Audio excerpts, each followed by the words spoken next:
Sometimes deals between publishers and brands fall apart, and once beloved and highly acclaimed games are no longer available to purchase, leading to insane eBay prices for a game you want to play again from your childhood, or resorting to less traveled paths.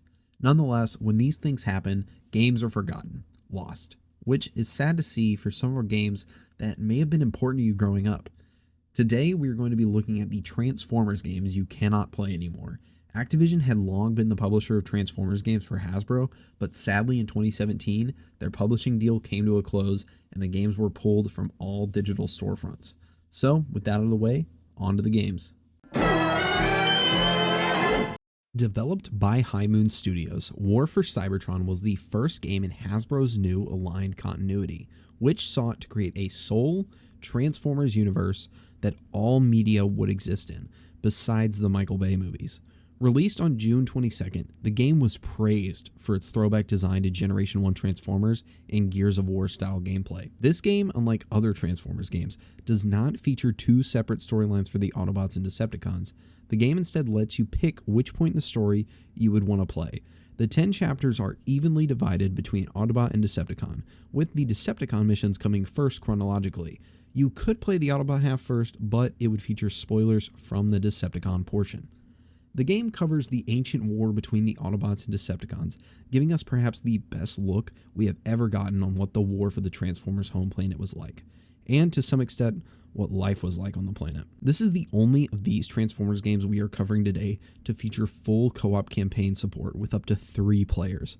That allows the player a choice of one of 3 canon characters at the start of each chapter. War for Cybertron differs greatly from previous entries in the Transformers game series, opting for a third-person shooter-style gameplay rather than a third-person action game. Also, unlike previous games, which were mainly based on melee combat and operated as more of a brawler title, the melee mechanic in War for Cybertron was altered dramatically. Instead of being the primary in the game's combat system, War treats it more like a secondary ability, used mainly to strike down lower-ranking enemies and weakened foes, rather than for chaining combo attacks together in order to overpower another player or enemy. War for Cybertron featured a horde mode called Escalation. Escalation was a wave defense mode similar to Call of Duty Zombies or Gears of War's horde mode. Players can choose any character from the campaign or DLC packs, but every character starts with a neutron assault rifle. Points are gained for each kill, which can be spent on weapons, grenades, health, overshields, and opening doors. Unfortunately for free Xbox Live members, Escalation only worked for Xbox Gold members. The game also featured a class-based multiplayer mode, allowing you to pick from Scout, Scientist, Leader, and Soldier, where you'd be able to play in modes like Team Deathmatch, Free-for-All, Conquest, Code of Power, Countdown, and Power Struggle. The game was overall positively received, sitting at a 76 on Metacritic, but to the fans, this is probably one of the best games ever made, and Xbox needs to figure out something to get it back on storefronts after their acquisition of Activision. Transformers the game is based on the 2007 movie that kickstarted the Michael Bay film franchise. It was developed by Traveler's Tales and released to coincide with the film's premiere. It had the unevenable task of translating the high-energy chaos of the movie into a video game, and while it succeeds in a few areas, it's ultimately a pretty mixed bag. The game follows the plot of the first Transformers film, with players getting the chance to experience the battle between the Autobots and Decepticons from both perspectives. You can choose to play as either faction, switching between familiar characters like Optimus Prime, Bumblebee, Megatron, and Starscream. It's a pretty straightforward adaptation, so if you've seen the movie, you won't be surprised by much in the story department. The main draw here is being able to step into the shoes of your favorite Transformers and cause mayhem in destructible environments. One thing Transformers the game nails is the feeling of scale. Controlling these giant robots as they smash through buildings and toss cars around like toys is satisfying in the moment. The game lets you freely transform between vehicle and robot forms at will, which is always fun, especially in a pinch during combat. The driving mechanics are passable, but the real meat of the gameplay is in the robot-on-robot combat. This is where things start to get a little bit shaky. Combat in the game is very repetitive. While it's cool at first to throw punches as Optimus or unleash Megatron's firepower, the novelty wears off fast. Most of the fights boil down to mashing a few buttons to defeat waves of enemies, and there's not much strategy involved beyond that. Each Transformer has their own set of moves, but the combat system still feels shallow, with a limited range of combos and abilities. and the bosses, while visually impressive, don't require much more than brute force to take down, which makes the game feel like it's running on autopilot after a while. The open world design is one of the more ambitious aspects of the game, giving you a series of sprawling cities and landscapes to explore. Unfortunately, these environments are pretty lifeless. There's not much to do beyond the main missions, and while you can destroy parts of the environment, it doesn't feel like there's any meaningful interaction between causing some temporary chaos. The missions themselves are also hit or miss, with a lot of them repeating the same formula: drive to this location, fight some enemies, repeat. One of the big selling points of the game was the ability to play the Autobot and Decepticon campaigns. This does add some replayability, but the missions between the two sides don't really feel all that different. Sure, you get to control different characters, but the overall structure and gameplay loop largely remain the same. It's fun for a bit, but it can get old very quickly. Visually, the game does a decent job capturing the look of the Transformers from the film. The robots are detailed and have that heavy mechanical feel that was a big part of the movie's appeal. The environments, however, are pretty bland, and the graphics are definitely showing their age compared to modern standards. In the end, Transformers the game is your very typical movie tie-in. It's fun for fans of the franchise, but not something that's going to blow anyone away. It does the job of letting you control giant robots and wreak havoc, but beyond that, there's not much depth or lasting appeal. If you're a big fan of the 2007 film, you'll probably enjoy it for a few hours, but it's not a game that's going to stick with you once you've seen all it has to offer. The game features no multiplayer mode and no general reason to stick around after you've beaten the game. Not the worst thing though, it was the first of the modern Transformers games we'll be discussing in the video, so you can give it some slack where it counts. You can unlock G1 skins for Jazz, Optimus, Starscream, and Megatron, and the game does feature a bonus level set on Cybertron once you complete both campaigns. Here you play as Optimus or Megatron and must destroy 35 drones. Interestingly enough, this version of Cybertron does not resemble the one in the movie or any previous version of it. Overall, not the best Transformers game by any means, but it was a fun start to the modern era of Transformers games. The Transformers will return after these messages. If you're enjoying this content, make sure to subscribe, but anyways, let's continue. We now return to the Transformers. Transformers Revenge of the Fallen, developed by Luxaflux and released on June 23, 2009, serves as a tie-in to the blockbuster film of the same name. This game, unlike its predecessor, Transformers the Game, strives to offer a more refined experience, drawing from the film's narrative while delivering a mix of combat and exploration that reflects the chaotic battles depicted on screen. Gameplay in Revenge of the Fallen offers a blend of third-person shooting and vehicular combat, giving the players the ability to transform between robot and vehicle modes seamlessly. Each character comes equipped with unique abilities and weapons, which adds variety to the combat. However, the mechanics can feel clunky, with the transformation process sometimes leading to awkward situations in the middle of intense battles. The game also features a more robust melee combat system compared to its predecessor, allowing for combo attacks and special moves that provide a sense of dynamicism during the fights. One of the better features of this game is the open world aspect, allowing players to explore various environments inspired by the movie's setting. While this offers a sense of scale, the exploration can feel limited, with certain areas being less interactive than players might expect. The game's design tends to favor combat over exploration, resulting in repetitive mission structures where players are often tasked with defeating a set number of enemies rather than engaging in diverse objectives. One of the game's stronger aspects is its multiplayer mode. Similar to the online modes found in traditional shooters, players can engage in various game types, such as Team Deathmatch and Conquest. Multiplayer allows for a range of customization options, and the chaotic nature of Transformers combat works very well in the setting.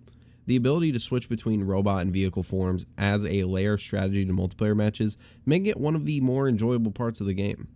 Overall, though, Revenge of the Fallen was met with mixed reviews, holding a 61 on Metacritic. While the game succeeds in delivering fast-paced action and the novelty of controlling fan-favorite characters, it's ultimately weighed down by repetitive mission design and a very lackluster story. For die-hard Transformers fans, the ability to dive into the world of Autobots and Decepticons may still provide enjoyment, but for others like me, this game may feel like a missed opportunity to build something more substantial on the foundation of the popular franchise. Developed once again by High Moon Studios, Transformers Fall of Cybertron was released on August 21st, 2012 as a direct sequel to War for Cybertron. Building on the strong foundation laid by its predecessor, Fall of Cybertron refines both the narrative and gameplay, cementing its place as one of the most beloved entries in the Transformers gaming world. Where War of Cybertron offered a more divided narrative structure, Fall of Cybertron streamlines the entire experience by having a singular continuous story. This change allows the game to flow a little bit more naturally, with players switching between Autobot and Decepticon perspectives throughout the entire campaign. The story covers the final days of the war on Cybertron, with the Autobots on the brink of defeat and preparing to flee their dying homeworld. This provides a sense of urgency and stakes that War for Cybertron just didn't quite reach, making the narrative even more engaging. One of the most notable improvements is the game's focus on character-specific gameplay.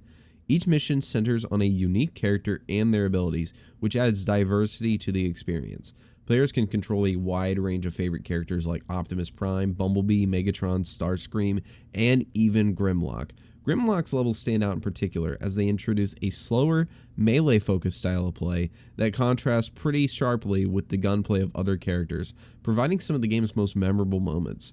The third-person shooter mechanics from War for Cybertron return, but with a little more polish. High Moon Studios refined the controls, making movement and combat feel smoother. The game also introduced more dynamic environments and larger, more cinematic set pieces, enhancing the immersion and sense of scale.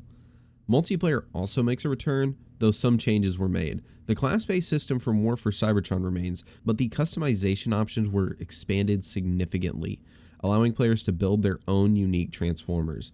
This personalization added a new layer of depth, and modes like Team Deathmatch and Conquest provided plenty of variety.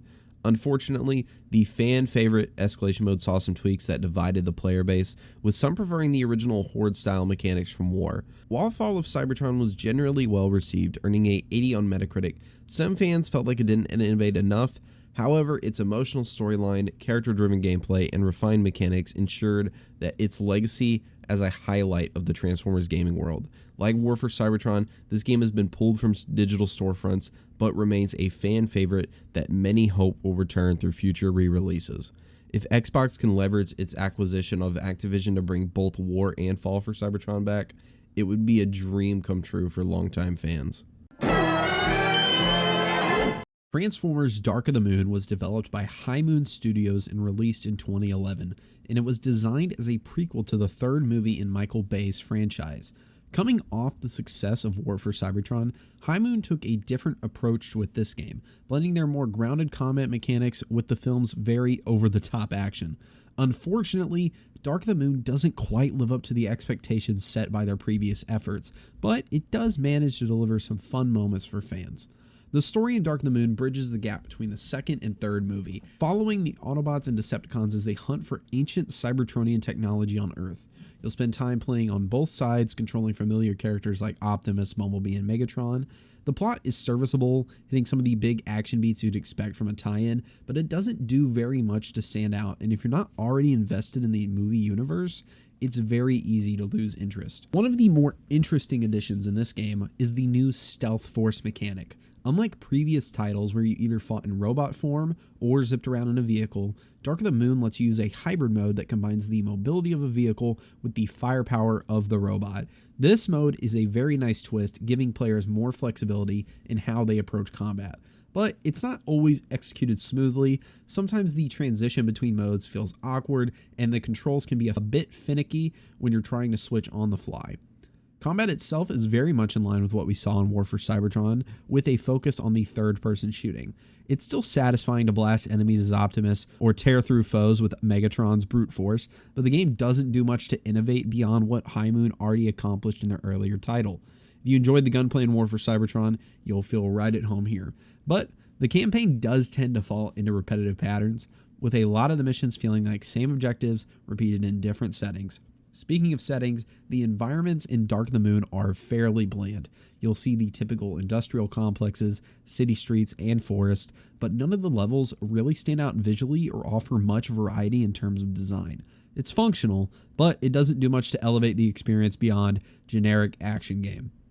Multiplayer does make a return here, but it feels like a very stripped down version of what War for Cybertron offered. You still have your classes, but the modes and maps are more limited. It's fun for a bit, but it doesn't have the same depth or lasting appeal that previous Transformers games had in their online modes. With only a handful of maps and no real progression system, it's more of a distraction than a feature you'd sink hours into.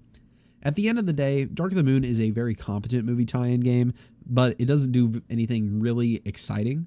It's got some fun moments, especially when you're tearing through enemies in the Stealth Force mode, but it never quite escapes the feeling that it's just there to promote the movie. If you're a fan of the Transformers films, it's worth a look, but don't expect anything on the level of War or Fall of Cybertron.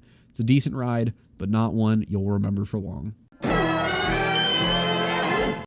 Transformers Rise of the Darkspark, developed by Edge of Reality and released on June 24th, 2014, is a unique entry into the Transformers game series. It serves as both a crossover between the War of Cybertron universe and the Michael Bay film universe. Despite the exciting premise, Rise of the Darkspark struggles to live up to the high standards set by its predecessors, with fans often viewing it as a very big step down for the series. The game's story weaves together two different continuities: the aligned continuity from the Cybertron games and the movieverse from Age of Extinction. Follows the Autobots and Decepticons battling for control of the Darkspark, a powerful relic that can manipulate time and space. Unfortunately, this blending of universes creates a somewhat disjointed narrative that lacks the cohesion and emotional depth seen in previous Cybertron titles. The plot jumps between characters and settings leads to a less immersive experience. In terms of gameplay, Rise of the Darkspark carries over many of the mechanics from War and Fall of Cybertron, but with few meaningful improvements. The third-person shooter mechanics remain intact, but feel way less polished. The campaign allows you to play as both Autobots and Decepticons, switching between factions as the story progresses. However, the character-specific variety that made Fall of Cybertron stand out is noticeably absent here, and most characters play very similarly, lacking the unique abilities and play styles of the earlier games. One area where the game struggles is its overall design. Whereas Fall of Cybertron had well-paced, varied level that matched the abilities of each character, Rise of the Darkspark falls into repetitive mission structures and environments. Many levels feel like recycled content with less dynamic set pieces or memorable moments. Even fan-favorite characters like Optimus and Megatron feel underutilized in terms of gameplay. Escalation mode, the popular Horde mode from War and Fall of Cybertron, does make a return, but adds very little innovation. Players can once again select from a variety of characters, but the experiences feel more like a retread rather than a fresh take. The multiplayer modes like Team Deathmatch and Conquest are still present, but don't offer much in the way of new content or deeper customization, and the game's connection to the Age of Extinction film seems like an afterthought. Critically, Rise of the Darkspark did not fare well, receiving a 43 on Metacritic. Fans of the Cybertron games were disappointed by its lack of polish, uninspired level design, and the shoehorn movie elements. The game feels more like a rushed tie-in than a worthy successor to Fall of Cybertron. Ultimately, Rise of the Darkspark lacks the heart and ambition that made the previous Cybertron games stand out. While it may hold some appeal for die-hard Transformers fans, it remains one of the more forgettable entries in the franchise's gaming history. For those hoping for a return to the glory of War for Cybertron, Rise of the Darkspark is just not it. The final game on our list is Transformers Devastation, developed by Platinum Games and released on October 6th, 2015, and it took a sharp turn away from the darker, more grounded tone of the Cybertron games, delivering a fast-paced, action-heavy experience more in line with the developer's signature style. Known for games like Bayonetta and Metal Gear Rising, Platinum Games brought their expertise in fast, combo-driven combat to the Transformers franchise, blending it with a distinct cel-shaded art style that evokes the look and feel of the Gen 1 cartoon. The game's story is relatively straightforward, centering around the Autobots' fight to stop Megatron and the Decepticons from using a powerful device to cyberform Earth. The plot doesn't try to reinvent the wheel, but it leans heavy into nostalgia, with classic characters' designs and even voice actors reprising their roles, including Peter Cullen as Optimus Prime and Frank Welker as Megatron. Devastation's primary strength lies in its gameplay. Platinum Games' trademark combat system is a perfect fit for the Transformers. Players can seamlessly switch between robot and vehicle modes in the middle of combat, chaining together fast-paced melee combos, dodging attacks to trigger slow-motion counters, and unleashing powerful special moves. Each character Optimus Prime, Bumblebee, Sideswipe, Wheeljack, and Grimlock has their own unique fighting style, which keeps the gameplay feeling fresh across the campaign's 7 missions. Unlike the War for Cybertron games, which were primarily third-person shooters, Devastation places a much stronger emphasis on melee combat, with ranged weapons acting as support tools rather than the main focus. The action is fluid and the controls are tight, allowing for the kind of stylish, high-octane battles Platinum Game is known for. However, the game's reliance on repetition becomes apparent in its mission structure, with players revisiting the same areas and fighting similar waves of enemies through the relatively short campaign. Customization does play a role in Devastation as well, with players able to equip and upgrade weapons, as well as enhance character stats. While the system adds some depth, it's fairly simple and doesn't have the same weight or impact as the customization found in the Cybertron games. Multiplayer is notably absent in Devastation, which is a departure from the class-based multiplayer modes of earlier titles. Instead, the game focuses entirely on the single-player experience, which can be completed in around 6 to 8 hours. There is some replay value in the form of challenge missions and different difficulty settings, but for those seeking multiplayer action, this entry might feel lacking. Transformers Devastation received generally positive reviews, sitting at a 77 on Metacritic. Fans praised the game's faithful recreation of the G1 aesthetic and the intense, rewarding combat. However, the lack of multiplayer in the short campaign led to criticism, as many felt the game just didn't have enough content to justify its full price. Overall, Transformers Devastation is a love letter to the fans of the original cartoon, and it offers an exciting, action-packed experience that captures the spirit of it. While it may not have the depth or longevity of the Cybertron games, its fast-paced gameplay and nostalgic charm make it a standout entry in the franchise, especially for those looking to relive the glory days of the 1980s Transformers. Well, that was every Transformers game that you cannot play today. I hope you enjoyed, and if you did enjoy, please like, comment, and subscribe. Helps the channel out a ton. We're always looking at old games here, but I thank you all and have a good one.